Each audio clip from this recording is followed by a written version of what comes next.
अगर आपके आसपास हम मटेरियल लाइफ में चल रहे हैं और ऑफिस में, फैक्ट्री में, बिजनेस में, जॉब में आसपास नेगेटिव लोग बहुत मिलते हैं। आपने जो श्लोक बोला, उस श्लोक में जो हमारे आसपास विषय हैं, अब विषय अगर हमारे आसपास नेगेटिव है, टॉक्सिक है, बहुत डिस्टर्बिंग है, इसके बीच में अपने मन की शांति कैसे बना के रखें?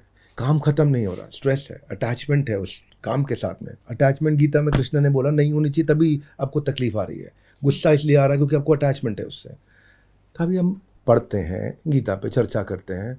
आप बताइए, आप कैसे नेगेटिव और टॉक्सिक लोगों को याद करिए, उस समय इनर पीस आपने कैसे बनाया? अगर मेरे केस में बात करो तो मेरे पास, क्योंकि जिस परंपरा को मैं फॉलो करती हूँ वो गौड़िया परंपरा है और वहाँ हरि नाम का सबसे ज़्यादा महत्व है।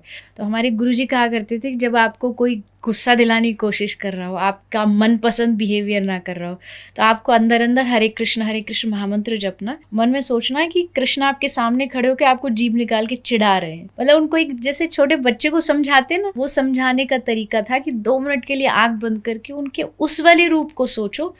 वो इतना सुंदर रूप है कि आप इनका जो वो विभ्रद रूप है उसको भूल जाओगे। और एक मंत्र इसके साथ साथ एक और मुझे लगता है हर एक आदमी को अपने जीवन में याद रखना चाहिए, ओम इग्नोराय नमः। आप जितना लोगों को इग्नोर करोगे उतना ही अपने आप को आसान नहीं है, लेकिन धीरे धीरे धीरे धीरे आप मन को स्थिति पर ले जाते हो, या आपको भगवान का नाम ऐसा बना देता है, अंदर से स्ट्रॉन्ग बना देता है कि बाहर कुछ भी चल रहा हो आप उस चीज से इफेक्ट नहीं होते। एक जगह कहते हैं कृष्ण गीता में कि निमित्त मात्र भव सभ्य साची, तुम खाली निमित्त हो।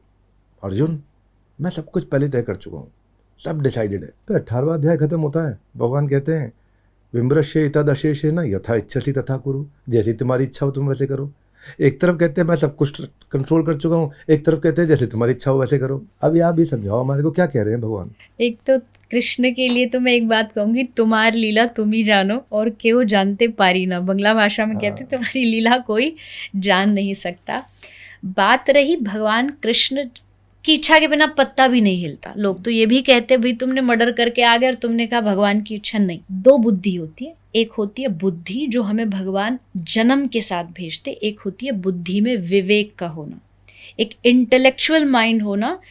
रामचरितमानस में गोस्वामी जी ने क्या, भगवान ने बुद्धि सबको दी है लेकिन बुद्धि में विवेक लाना। विवेक से क्या होगा, you can decide what is right what is wrong. वो सही और गलत का निर्णय हर एक की बुद्धि नहीं कर सकती, जो विवेकी बुद्धि होती है वो करती है। और वो विवेक कहाँ से आता है, बिन सत्संग विवेक न होई, राम कृपा बिन सुलभ ना सोई। लवली, बुद्धि में विवेक की आवश्यकता है। ऐसे मेरा नाम बाई चांस विवेक है, लेकिन मैं भी अपना विवेक बढ़ाने का प्रयास कर रहा हूँ संतों की संगत में, जिन्होंने बताया कि जब संगत होगी तभी बुद्धि में विवेक बढ़ेगा। बिजनेस में भी जब सही बिजनेसमैन की संगत करेंगे तभी आपका विवेक बढ़ेगा।